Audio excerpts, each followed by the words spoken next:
Assalamualaikum warahmatullahi wabarakatuh. Pertemuan 2 Matematika Ekonomi. Pada pertemuan kedua ini tentang fungsi dan fungsi linear. Yang pertama adalah fungsi. A. Letak suatu titik.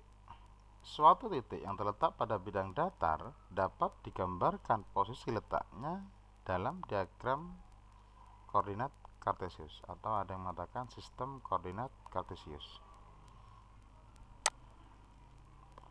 Koordinat Kartesius memiliki dua garis sumbu koordinat X dan Y yang saling tegak lurus dan berpotongan pada sebuah titik yang disebut titik pangkal atau titik 0 atau O. Misalnya gambarnya seperti ini, ada kuadran 1, kuadran 2, kuadran 3, dan kuadran 4. Kemudian ada sumbu X, kemudian juga ada sumbu Y. Kemudian ke kanan ini untuk X positif, kemudian ke kiri adalah untuk X negatif.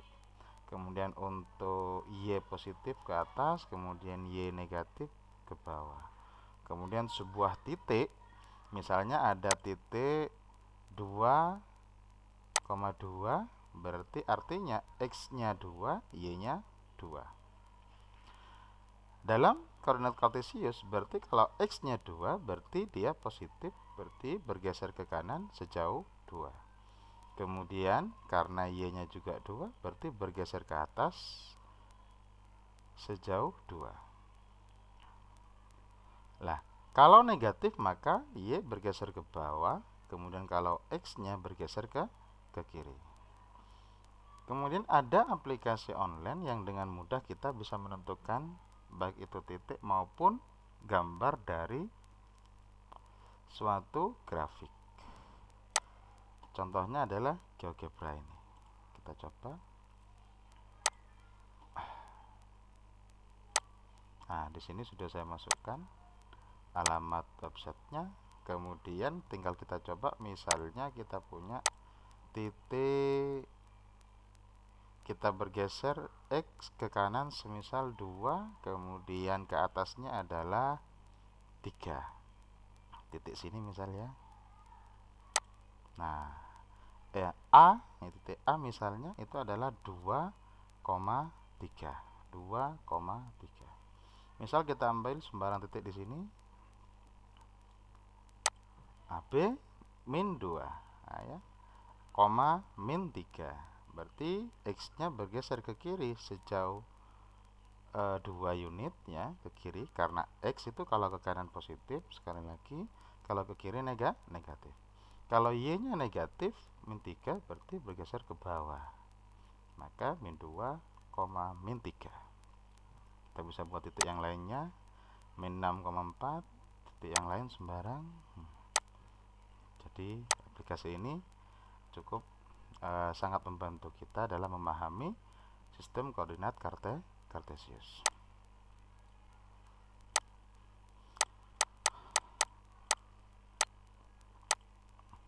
Ada beberapa aplikasi yang lain seperti halnya link yang sudah cantumkan di sini, Mathway, kemudian Desmos. Silahkan dicoba sendiri ya. B. Pengertian fungsi. Fungsi adalah suatu relasi yang memetakan setiap anggota dari suatu himpunan yang disebut sebagai daerah asal atau domain ke tepat satu anggota himpunan lain yang disebut dengan daerah kawan atau kodomain. Jadi waktu di SMP dan juga di SMA sudah diajarkan apa relasi, apa fungsi gitu ya. Kemudian ada daerah range, daerah yang dikenakan tepat satu ini. Fungsi dapat diilustrasikan dalam 5 macam atau 5 ilustrasi penggambarannya ya. Yang pertama bisa diagram panah, grafik, pasangan berurutan, notasi atau lambang, kemudian ada daftar lajur. Mungkin ada beberapa versi yang berbeda, misalnya hanya ada 3 macam, 2 macam, 4 macam. Saya kira sama saja, tinggal nanti bagaimana cara menyajikan suatu fungsi. Yang pertama diagram panah. Misal kita punya fungsi fx sama dengan x kuadrat. Kita bisa mendaftar anggotanya misalnya ya. 1, 2, 3, 4, 5. Misal saya batasi saja di sini. Kalau dilanjutkan bisa jadi juga nanti 0, negatif 1, atau mungkin 6 dan seterusnya.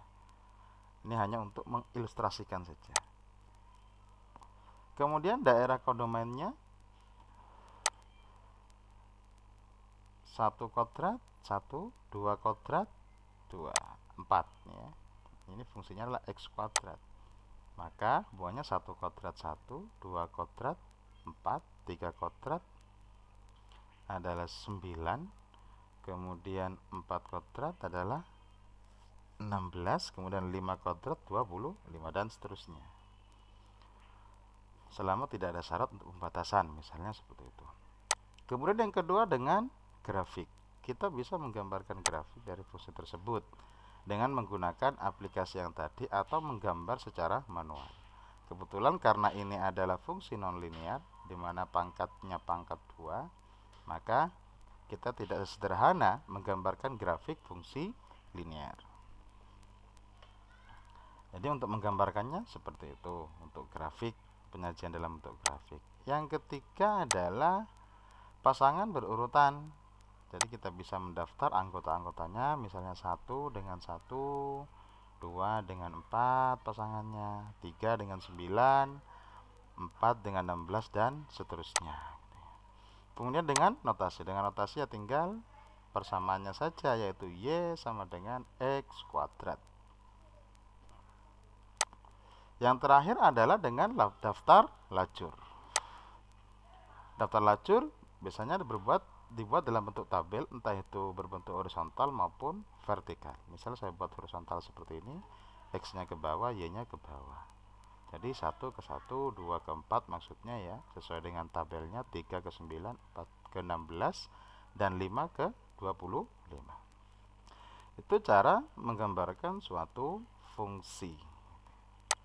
Selanjutnya adalah konstanta, koefisien, dan variabel.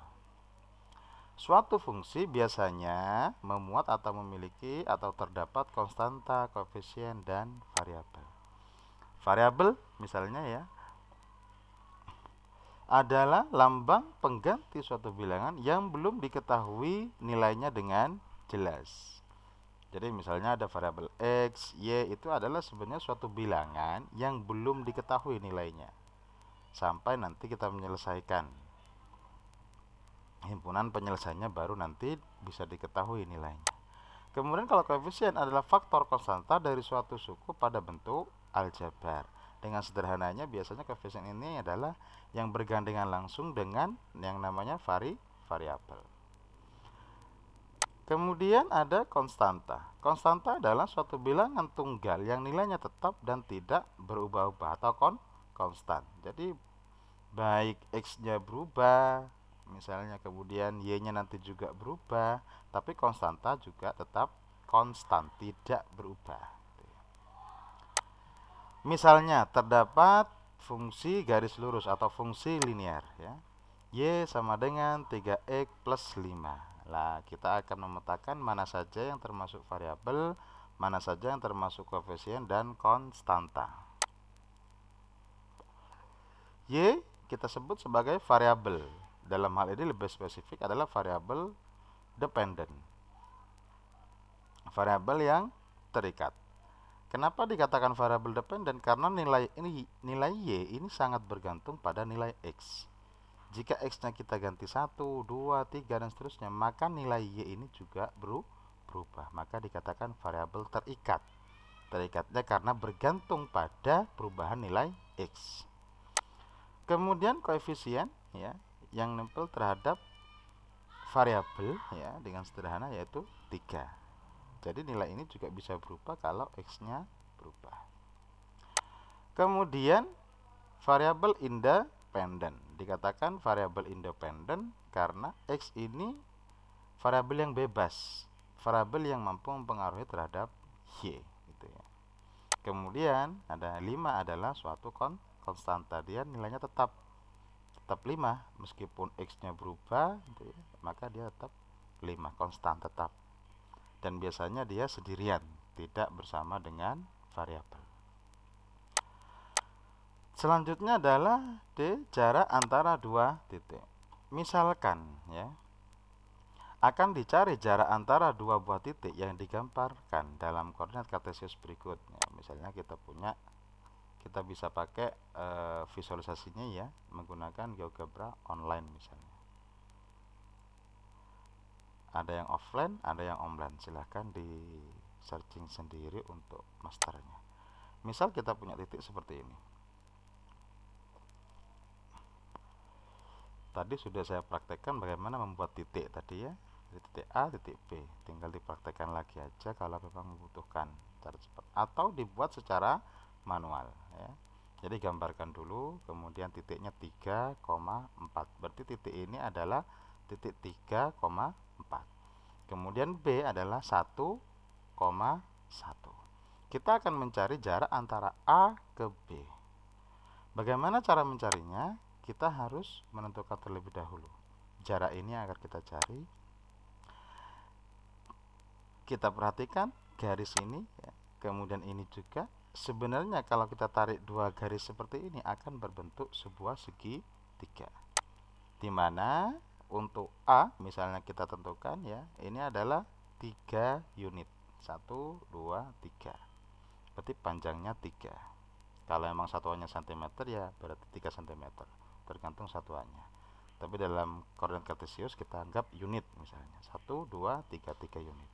Kemudian B ini sini adalah 2 unit. Nah, yang kita tanya adalah jarak antara A dan B. Nah, misal ini kita anggap sebagai titik C. Tentu ini sudah pernah atau mungkin kita mereview kembali tentang pembahasan teorema Pythagoras untuk segitiga siku-siku. Selalu berlaku teorema Pythagoras. Sekali lagi, teorema Pythagoras itu berlaku hanya untuk segitiga siku-siku. Untuk menentukan jarak antara titik A dan B dapat menggunakan pendekatan teorema Pythagoras ya. Pythagoras itu berbunyi misalnya dalam hal ini AB itu dapat dicari dengan cara ya, AC dikuadratkan kemudian ditambah BC dikuadratkan. Karena ini adalah sisi terpanjangnya adalah AB. Silahkan dibuka-buka kembali terkait dengan segitiga siku-siku dan teorema Pythagoras. Tapi kalau yang dicari adalah AC, misalnya kita akan menentukan AC, itu sama saja dengan akar AB kuadrat dikurangkan dengan sisi yang terkecil ini. Jadi yang terpanjang dikurangi dengan yang terkecil. Atau kalau kita mau mencari BC, bisa juga akar AB kuadrat dikurangkan dengan AC kuadrat. Dalam kasus ini karena A dan B adalah sisi terpanjang dalam segitiga siku-siku ini, maka penjumlahan dikuadratkan terlebih dahulu ya, AC kuadrat ditambah BC kuadrat. Sehingga tinggal kita masukkan saja 3 kuadrat, 2 kuadrat, kemudian ketemu akar 9 ditambah 4. AB berarti akar 13. Akar 13 berarti 3,60. Berarti jarak antara A dengan B itu adalah 3,60.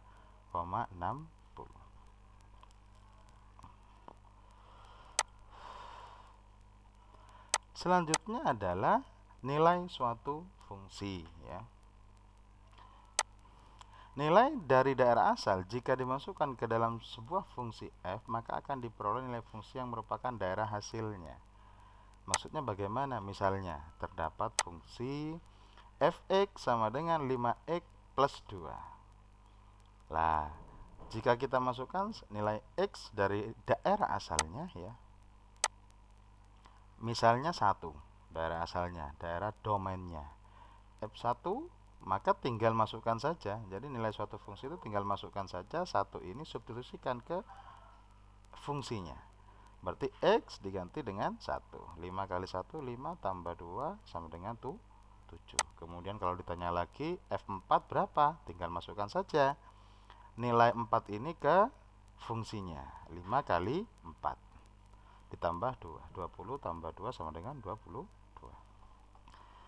Jadi itu terkait dengan nilai suatu fungsi. Selanjutnya, bagaimana cara menggambarkan suatu fungsi? Kita harus tahu terlebih dahulu bahwa macam-macam fungsi terbagi menjadi dua.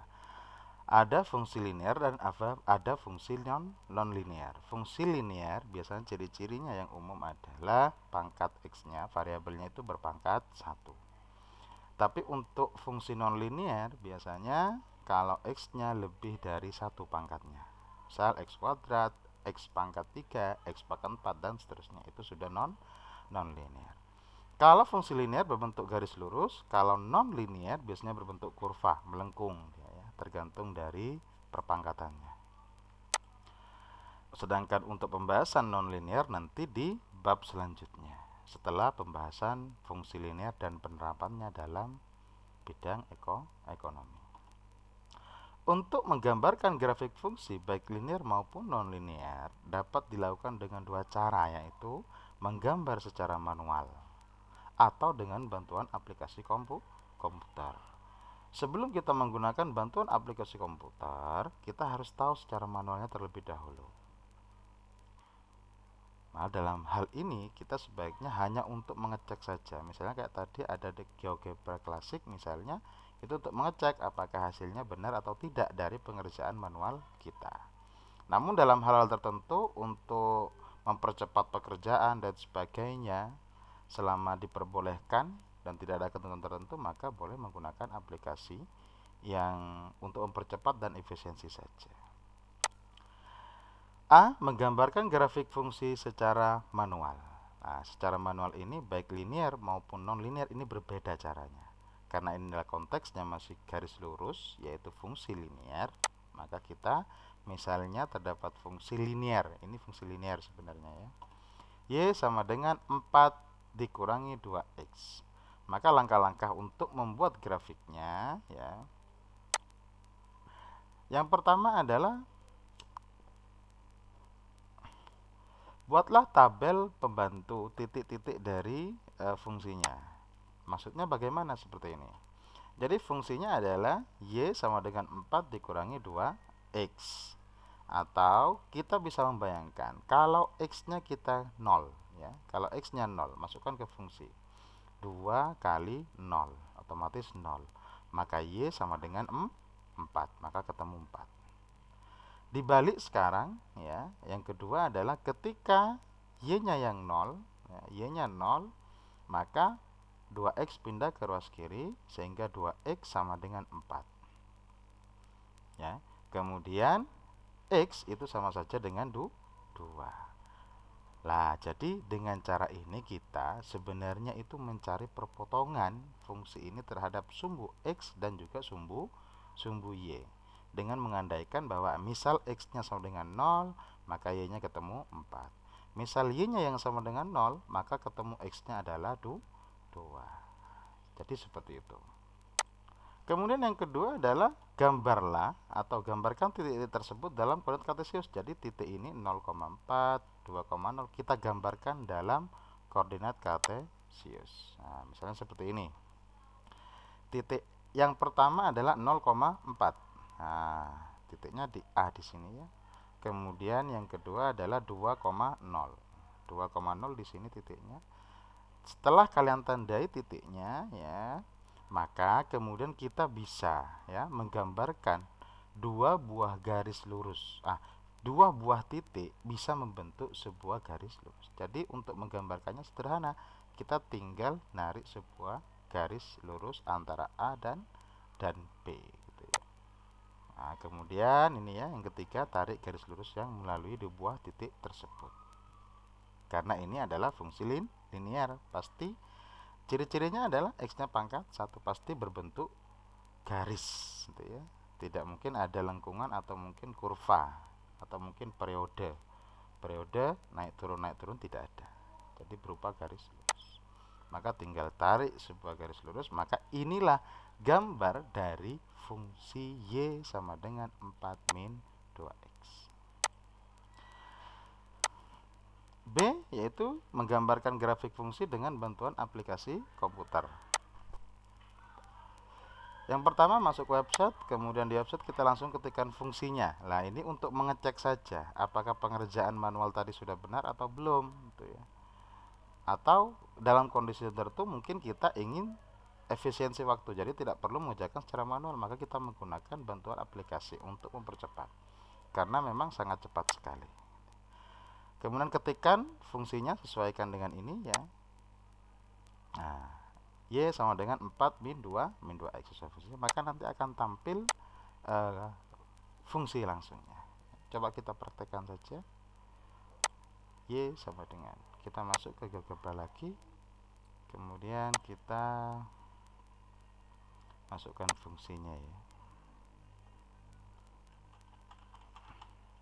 Nah, kita masukkan fungsinya adalah Y sama dengan 4 min 2X.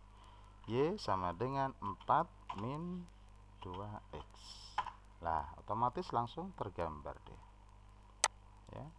Titik potongnya di sini ya. Jadi sudah otomatis fungsi apapun. Bahkan mohon maaf, untuk fungsi nonlinear juga sama. Misal Y sama dengan X kuadrat. X kuadrat. Nah, ini tambahan saja. Meskipun pembahasan kita adalah fungsi linear, saya praktekkan sedikit tambahan bahwa fungsi nonlinear pun juga bisa. Tambah 5 misalnya. Nah, jadi sudah kelihatan langsung secara otomatis.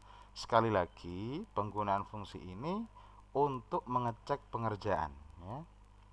Yang diharapkan dari mahasiswa adalah dapat menggambarkan secara manual. Kecuali nanti berkarir secara profesional, kemudian misalnya dalam proses pembelajaran boleh menggunakan seperti ini, tergantung kondisinya. Tapi kalau dalam ujian tidak diperbolehkan untuk menggunakan aplikasi, maka cara manualnya.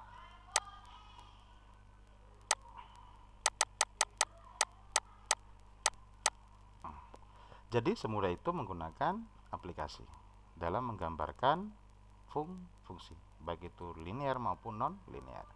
Penggambaran manual untuk fungsi non-linear nanti tekniknya akan berbeda dengan fungsi linear, tapi tentu saja akan dibahas pada bab fungsi non-linear. Selanjutnya kita lanjutkan, kalau tadi adalah fungsi secara umum, sekarang lebih spesifik kepada fungsi linear. Pengertian fungsi linear. Fungsi linear adalah fungsi yang pangkat tertinggi dari variabelnya adalah pangkat 1, sehingga membentuk garis lurus dengan kemiringan tertentu M. Jadi sekali lagi, memang fungsi linear itu ciri-cirinya adalah variabelnya berpangkat 1 dan pangkatnya biasanya tidak dituliskan. Misal ini bentuk umumnya Y sama dengan MX. Variabelnya itu pangkat 1 di sini ya. Cuman tidak dituliskan. Kesepakatan atau sudah pemahaman bersama para ahli matematika bahwa kalau pangkat 1 tidak perlu dituliskan. Sebenarnya ini mengandung pangkat 1 ya, X pangkat 1. Kalau pangkat 2 nanti akan dituliskan, berarti X pangkat 2 atau X kuadrat, X pangkat 3. Itu sudah berbentuk non linear. Dan M di sini adalah kemiringan atau gradien ya. Ada yang bilang gradien, ada yang bilang kemiringan. Kemudian ada yang bilang istilah yang lainnya. Keterangannya sama seperti halnya tadi fungsi linear di bab awal, bahwa ini adalah variabel dependen, ini adalah variabel independen, ini adalah gradien kemiringan ya, atau lereng. Ada yang bilang kemiringan, ada yang bilang gradien, ada yang bilang lereng. Ini adalah konstanta atau penggal ya. Sedikit ilustrasi tentang gradien ya. Gradien itu positif, dia akan bentuknya seperti ini, miring seperti ini. Kalau gradiennya sama dengan 0, dia akan konstan seperti ini ya. Karena Y jelas sama dengan, kalau M-nya 0 maka X-nya hilang, Y sama dengan C. Berarti fungsi konstan dia. Tapi kalau M-nya negatif maka akan miring ke sebaliknya. Tentu saja nanti dalam dunia ekonomi ini ada hubungannya ya. Ada fungsi permintaan, ada fungsi penawaran. M dapat dicari dengan menggunakan rumus berikut. Jadi gradien itu dapat dicari dari dua buah titik yang diketahui dengan menggunakan rumus M sama dengan Y2 dikurangi Y1 dibagi X2 dikurangi X1. Contoh untuk mempermudah pemahaman. Carilah gradien yang melalui titik negatif 5,2 dan titik negatif 3,6. Maka kita akan mencari gradiennya berdasarkan titik ini. Maka tinggal masukkan saja ke rumusnya ya. Titik yang kedua adalah 6 dikurangi 2 negatif 3 dikurangi dalam kurung negatif 5. Nanti ketemu gradiennya adalah 2. Jadi sangat simpel sekali, tinggal substitusikan ke dalam rumus. B. Pembentukan fungsi linear. Kalau tadi definisi atau pengertian dan pemahaman ya tentang fungsi linear serta gradien, sekarang bagaimana pembentukan fungsi linear? Untuk membentuk sebuah fungsi linear, terdapat beberapa cara yang dapat digunakan bergantung pada informasi yang diketahui.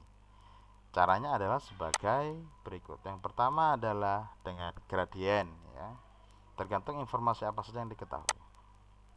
Apabila diketahui sebuah titik dengan koordinat x1, y1, misalnya sebuah titik lah ini ya, dengan gradien m, maka rumus yang digunakan untuk membentuk fungsi ya. Jadi kalau ditanya fungsinya apa, kalau diketahui sebuah titik dan koordinat satu titik ini ya, maka nanti berdasarkan gradien juga yang diketahui, maka kita bisa menggunakan rumus y min y1 sama dengan m dalam kurung x min x1. Nanti akan ketemu fungsinya, bentuk fungsinya seperti apa. Contoh, misalkan diketahui sebuah titik A 2,5, kemudian gradiennya adalah M sama dengan 3. Tentukanlah persamaan atau fungsinya. Tinggal masukkan saja ya ke dalam rumus ini. Y1, kemudian X1, kemudian Y1. Kemudian tinggal di ini adalah rumus ini ya. Kemudian masukkan saja Y negatif 5 dikurangi 5 maksudnya ya, karena Y1-nya. Kemudian X-nya adalah 2. Masukkan. Kemudian setelah ini kita kalikan terlebih dahulu 3 kali X ya. Kalau ada tanda kurung seperti ini, 3 kali X kemudian 3 kali min 2. 3X, 3 kali X adalah 3X, 3 kali min 2 adalah min 6. Yang di sini tetap. Kemudian kita pindah ruaskan 5 ke kanan ya. Atau bahasanya bukan pindah ruas tapi menjumlahkan, ditambah 5 ditambah 5 sehingga nanti y-nya bisa sendirian. Nah, karena ditambah 5 ini hilang ya, negatif 5 ditambah 5 itu hilang, kemudian ini ditambah 5 jadinya negatif 1. Maka persamaan linear yang dicari adalah y sama dengan 3x min 1. Nah, ini adalah persamaan linear yang dicari jika diketahui sebuah titik dan gradiennya. Yang kedua adalah misalnya diketahui informasi dua buah titik.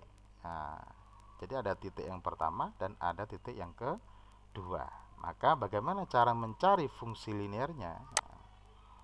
Dengan menggunakan rumus ini. Y dikurangi Y1 per Y2 dikurangi Y1 sama dengan X dikurangi X1, X2 dikurangi X1. Contoh, misalkan diketahui titik A dan titik B, tentukanlah persamaannya. Maka tinggal masukkan saja ya. Titik A-nya berarti ini adalah X1, ini adalah Y1, X2, Y2. Maka substitusikan saja nilainya. Kemudian setelah substitusi, maka setelah itu tinggal dioperasikan saja. Min 5 dikurangi 8, negatif 3, negatif 1. Nanti diproses, artinya dioperasikan, kemudian nanti ketemu persamaannya adalah seperti ini. Y sama dengan 3x min 2. Saya kira persamaan ini tidak perlu saya bahas secara mendetail langkah-langkahnya ya, karena ini sudah sangat umum sekali, bahkan di SMP sudah diajarkan bagaimana cara memaplikasikan ini. Misalnya ini ya, negatif 1 kalikan Y, negatif 1 kalikan 8, misalnya seperti itu, sehingga ketemu min Y plus 8. Itu nggak perlu saya bahas, silahkan dipelajari sendiri cara mencarinya. Kemudian yang ketiga adalah bentuk konstanta dan gradien. Jadi yang diketahui suatu konstanta dan juga gradiennya. Maka kita menggunakan rumus pada persamaan umum yang tadi ya, Y sama dengan mx plus C, karena konstanta yang diketahui dan gradiennya maka tinggal dimasukkan saja. Sangat sederhana sekali. Ya, misalnya kita punya gradien ya. Gradiennya adalah 3, kemudian titiknya adalah 0,5. Maka tentukan persamaan linearnya. Maka tinggal masukkan saja gradiennya dan konstantanya ya. Konstanta maksudnya. Nah, sehingga nanti hasilnya adalah untuk fungsinya y sama dengan 0,5x plus 3. Berarti gradiennya ini 0,5 ya. Kemudian konstantanya adalah 3. Konstanta dan gradien ya. Jadi sangat gampang sekali kalau yang ketiga ini. Selanjutnya adalah yang keempat, dwipenggal ya. Apabila diketahui penggal garis tersebut pada masing-masing sumbu, yakni penggal pada sumbu vertikal dan juga pada sumbu horizontal, maka kita menggunakan rumus ini. Konstanta ya. Penggal itu konstanta ya. Contoh, jika penggal sebuah garis pada sumbu vertikal dan horizontal masing-masing 6 dan negatif 3, tentukan persamaannya ya, tinggal masukkan saja ke situ. Kebersamaan rumusnya sama, y sama dengan a dikurangi dalam kurung a per c x, sehingga nanti masukkan saja 6 dan negatif 3 ya. Jadi 6 dikurangi 6 per negatif 3 dalam kurung x, sehingga nanti kalau dioperasikan ketemu y sama dengan 6 plus 2x. Perlu diingat bahwa untuk menampilkan sebuah fungsi dalam bentuk y sama dengan ya. Itu yang keempat. Selanjutnya adalah hubungan antara dua garis ya. Jadi dua buah garis lurus atau fungsi linear itu hanya ada 4 kemungkinan. Yang pertama berhimpit, garisnya nempel jadi satu, sejajar, berpotongan, dan tegak lurus. 1. Berhimpit. Apabila persamaan garis yang satu merupakan kelipatan dari persamaan garis yang lain, maka dengan demikian fungsi yang pertama, ini saya baca fungsi yang pertama ya, berhimpit dengan garis yang kedua atau fungsi yang kedua. Jadi persamaan umum garis misalnya seperti ini. Ini persamaan garis yang kedua, makanya ada notasi 1, 2, 1, 2, 1, 2. Berarti ini garis yang pertama, garis yang kedua. Jika merupakan kelipatan ya, misalnya m gradiennya m1 sama dengan n kalikan m2, artinya kelipatan, misalnya n-nya 1, 2, 3, kelipatannya dari m2, maka bisa kita katakan bahwa garis atau fungsinya itu berhimpit grafiknya. Jadi seperti ini. Ini bukan satu buah garis, tapi dua buah garis yang berhimpit, nempel jadi satu. Nah, ciri-cirinya apa? Ya kalau gradiennya merupakan kelipatan. Itu kalau berhimpit. Yang kedua adalah sejajar. Apabila garis gradien yang satu sama dengan gradien garis yang lain, jadi kalau gradiennya sama M1 dan M2. Ya, kalau gradien M-nya itu sama ya, pada garis yang pertama dengan garis yang kedua sama gradiennya, di mana C1 dan C2 tidak sama, konstantanya tidak sama, berbeda loh ya. Kalau gradiennya sama kemudian C-nya sama, yaitu sama saja dengan satu garis saja, bukan dua buah garis. Jadi konstantanya berbeda. Misalnya gambarnya adalah seperti ini. Nah, jadi posisi sejajar seperti ini tapi tidak berhimpit. Kalau yang tadi yang pertama adalah berhimpit jadi satu, ini hanya sejajar jika M1 sama dengan M2 dan C1 tidak sama dengan C2. Karena kalau C1 sama dengan C2 nanti berhimpit atau fungsinya sama sebenarnya. Kemudian yang ketiga adalah berpotongan. Nah, apabila gradien garis yang satu tidak sama dengan gradien garis yang lain, maka dengan demikian maka garisnya nanti berpotongan. Jadi maksudnya adalah kalau gradiennya tidak sama, cukup M1 dan M2 nya tidak sama, maka dia pasti berpotongan.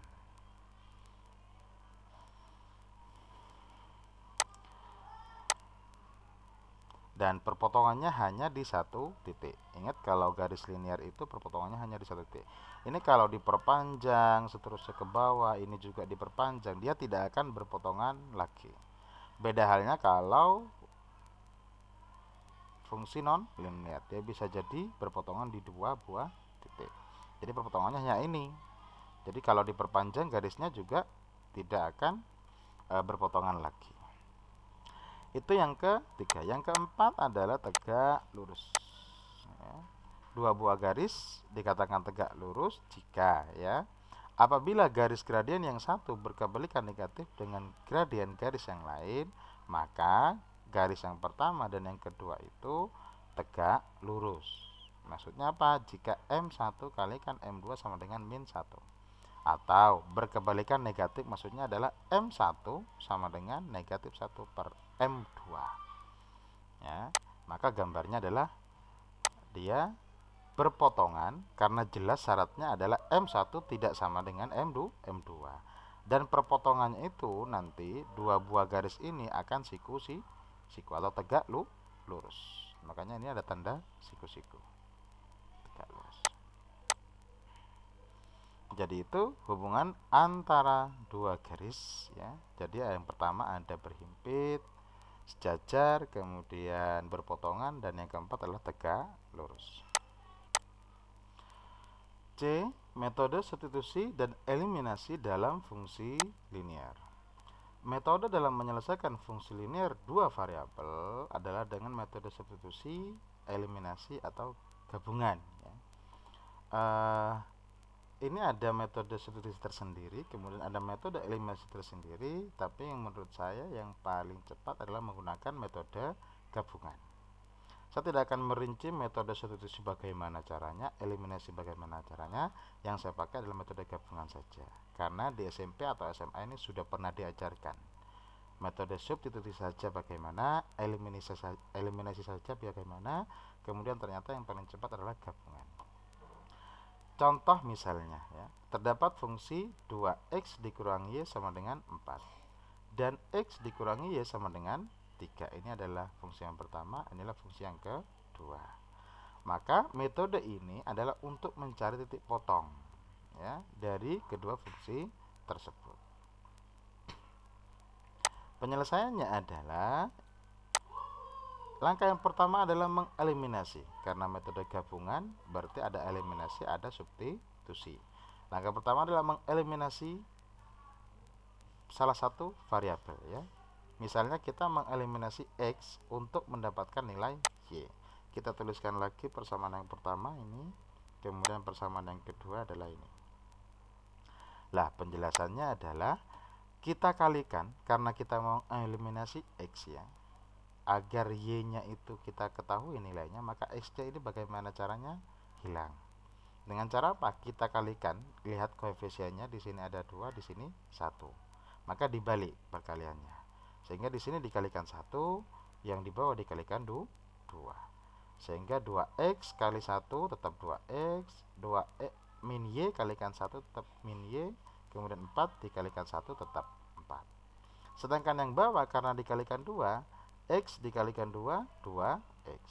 Min y dikalikan 2, min 2y. Kemudian 3 dikalikan 2 sama dengan 6. Setelah itu, agar 2x ini ya, kita fokus pada yang ini, yang sebelah kanan, 2x, 2x. Maka kita bisa langsung mengeliminasinya dengan mengurangkan. 2x dikurangkan dengan 2x adalah 0. Sedangkan min y dikurangi dengan min 2y, min ketemu min positif, sehingga y ditambah 2y. Kenapa kok ditambah? Karena di sini ada operasi pengurangan. Nah, sehingga min y ditambah 2y hasilnya adalah 1y atau y. Kemudian 4 dikurangkan dengan 6 hasilnya adalah negatif 2. Sehingga y itu ketemu adalah negatif 2. Jadi tujuan dari mengeliminasi ini adalah kita hilangkan salah satu variabel, kemudian agar mendapatkan nilai y. Ini dia nilai y-nya. Kemudian Selanjutnya adalah untuk mempercepat. Kalau metode substitusi eliminasi, misalnya kita eliminasi lagi, misalnya adalah dengan cara sekarang y-nya yang dihilangkan, tapi nanti kelamaan, makanya kita menggunakan metode gabungan. Setelah mengeliminasi, langsung saja nilai ini kita substitusikan ya. Langkah yang kedua, substitusi nilai y ke salah satu persamaan. Misal substitusikan nilai y ke persamaan yang kedua karena lebih sederhana ya. Jadi perhitungannya juga lebih cepat. X min y sama dengan 3, persamaan yang kedua ya. Kemudian x-nya dikurangi dengan dalam kurung y-nya kita ganti dengan min 2 karena nilai y adalah min 2. Sehingga nanti selanjutnya adalah x min positif. X plus 2 sama dengan 3. Kemudian x dikurangkan saja. Jadi ini dikurangkan dengan 2, ini juga dikurangkan dengan 2, sehingga x sendirian menjadi sama dengan 3 kurangi 2, yaitu sama dengan 1. Maka ketika y-nya ketemu min 2, nanti kita dapatkan x-nya juga 1. Sehingga titik potongnya sudah ketemu. Berarti titik potongnya adalah 1, min 2. Nah, perpotongan ini ya. Perpotongan antara garis yang satu dengan garis yang kedua. Sekarang kalau ingin menggambarkan grafiknya ya secara manual, lagi-lagi secara manual, nanti baru dicek dengan aplikasi. Kita yang pertama untuk membuat tabel bantu, langkah yang keempat membuat tabel bantu. Untuk garis yang pertama sama caranya dengan tadi ya. Jadi untuk garis yang pertama kita andaikan saja kalau x-nya 0, masukkan ke sini, 2 kali 0, 0. Berarti y sama dengan negatifnya, berarti yang di kanan. Kalikan negatif semua, berarti y-nya adalah negatif 4. Dibalik sekarang, kalau y-nya yang 0, maka 2x sama dengan 4. X sama dengan 4 per 2. Hasilnya adalah 2. Jadi kalau x-nya 0, y-nya ketemu min 4. Kemudian kalau y-nya yang 0, masukkan ke sini, ketemu x-nya adalah 2. Cara yang sama juga untuk fungsi yang kedua. Ini lebih mudah lagi. Jadi bahasanya kalau kita ini tutup sebelah. Kalau x-nya 0, berarti y-nya adalah 3. Kemudian kalau y-nya yang 0, maka x-nya adalah 3. Jadi 0,3 dan 3,0. Setelah ketemu masing-masing titik ini, kita gambarkan dalam koordinat kartesius. Nah, jadi titik-titik potong ini gambarkan terlebih dahulu. 0, min 4 di sini. Dengan titik yang ini 2,0. 2,0 berarti di sini ya. Kemudian 0,3. 0,3.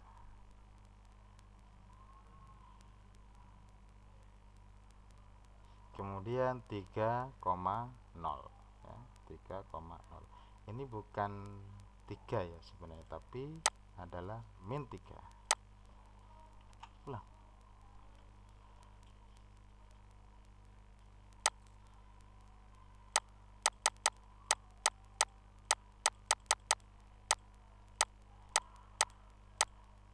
Nah, ini ketemunya min 3 ya.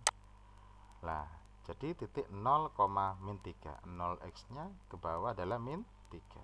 Kemudian 3,0. 3,0. Lah, setelah ketemu barulah ditarik garis masing-masing ya. Gambarkan saja garisnya sehingga nanti ketemu perpotongannya adalah tadi, yaitu 1, min 2 perpotongan ya. Maka fungsi dari metode ini nanti akan kita gunakan dalam perpotongan antara kurva penawaran dan juga permintaan, aplikasi dalam ekonominya. Tentu dalam pembahasan selanjutnya. Perpotongan ini merupakan metode kita nanti dalam menentukan titik keseimbangan antara kurva permintaan, misalnya fungsi yang pertama, dan kurva penawaran pada fungsi yang kedua. Jadi kita harus menguasai secara matematis terlebih dahulu. Sedangkan jika kita ingin menggunakan aplikasi atau software komputer ya, kita bisa masuk ke aplikasi yang tadi. yaitu GeoGebra. Kita masukkan saja, sangat sederhana, yaitu 2x min y sama dengan 4.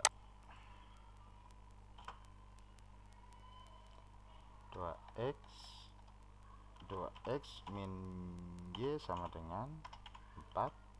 Kemudian yang kedua adalah x min y sama dengan 3. X min y sama dengan 3. Maka secara otomatis langsung kebentuk garisnya ya. Nah, ini dia. Jadi secara manual tadi yaitu kita gambarkan titiknya, kemudian kita bisa menentukan titik potongnya. Nah, titik potongnya adalah 1, min 2. 1, min 2. Nah, ini adalah titik perpotongannya. Namun penggunaan aplikasi ini ya, sekali lagi bukan untuk menyelesaikan kalau untuk tingkatan mahasiswa, tapi untuk mengecek. Kecuali nanti kalau sudah berkarir profesional, entah sebagai dosen atau mungkin kebutuhan yang lain misalnya itu ya, maka bisa menggunakan ini ya. Jadi indikatornya tetap capaian pembelajarannya adalah kalian bisa menggunakan penggambaran grafik fungsi linear secara manual. Nah, nanti di sini hanya untuk mengecek saja apakah pengerjaan manual kita sudah benar atau belum. Saya kira itu sekian, kurang lebihnya mohon maaf. Assalamualaikum warahmatullahi wabarakatuh.